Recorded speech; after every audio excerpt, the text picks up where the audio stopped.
അതിന്ന് ഞാൻ രാവിലെ വരുമ്പോൾ വാർത്ത കേട്ടു. ആദ്യം അവർ പറഞ്ഞത് ഞങ്ങൾ ആദ്യം സ്ഥാനാർത്ഥികളെ പ്രഖ്യാപിക്കുമെന്നാണ്. ഇന്നിപ്പോൾ വരുന്ന വാർത്ത ഞങ്ങൾ സ്ഥാനാർത്ഥികളെ ഇപ്പോൾ പ്രഖ്യാപിക്കുന്നില്ല എന്നാണ്. നല്ലത്, ഞങ്ങൾക്കതൊന്നും പ്രശ്നമുള്ള കാര്യമില്ല. ആര് സ്ഥാനാർത്ഥിയായി പ്രഖ്യാപിക്കുന്നു എന്നുള്ളത് ഞങ്ങൾക്ക് പ്രശ്നമുള്ള കാര്യമില്ല. അൻവറിൻ്റെ കാര്യം ഞങ്ങളതിൽ പറയേണ്ട കാര്യമൊന്നുമില്ലല്ലോ. അൻവർ UDFൻ്റെ ഭാഗമായിട്ട് പോയില്ലേ? ആയിക്കോട്ടെ,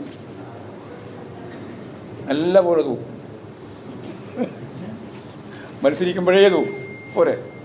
ബേപ്പൂര് ശരി. ആ സോണിയാഗാന്ധിയെ കാണാൻ പ്രകാശ് ആന്റോണിനെ അവസരം നൽകിയ ഫോട്ടോകൾ പുറത്തു വന്നു എന്നതിനപ്പുറം പങ്ക് എന്തെങ്കിലും തെളിയിക്കുന്നുണ്ടെങ്കിലും അല്ല, അതിൽ അന്വേഷിച്ചാലേ മനസ്സിലാവുള്ളൂ. അന്വേഷിക്കട്ടെ, അല്ല അന്വേഷിക്കട്ടെ. ഫോട്ടോ ഒരു പ്രധാനപ്പെട്ട ഘടകമല്ലേ. സോണിയാഗാന്ധിയെ സാധാരണ രീതിയിൽ എല്ലാവർക്കും കാണാൻ പറ്റില്ലല്ലോ. പറ്റുമോ? ഇല്ല.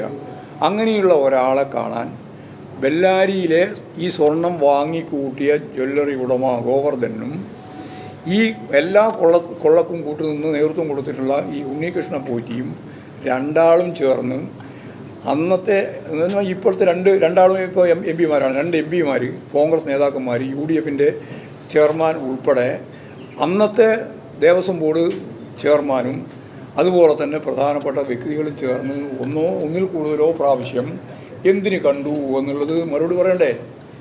നിങ്ങൾക്ക് മറുപടി ഉണ്ടോ? ഇനി ഇല്ല, അതാ കാര്യം. മറുപടി ഇല്ല എങ്കിൽ മറുപടി ഇല്ല പറയണം. അപ്പോൾ വേറെ എന്തുകൊണ്ടെന്നല്ലേ മനസ്സിലാവണം. അന്വേഷിക്കണം. അതിനെന്തിനാണ് ഇങ്ങനെ വല്ലാതെ വിഷമാകുന്നത് കേൾക്കുമ്പോൾ?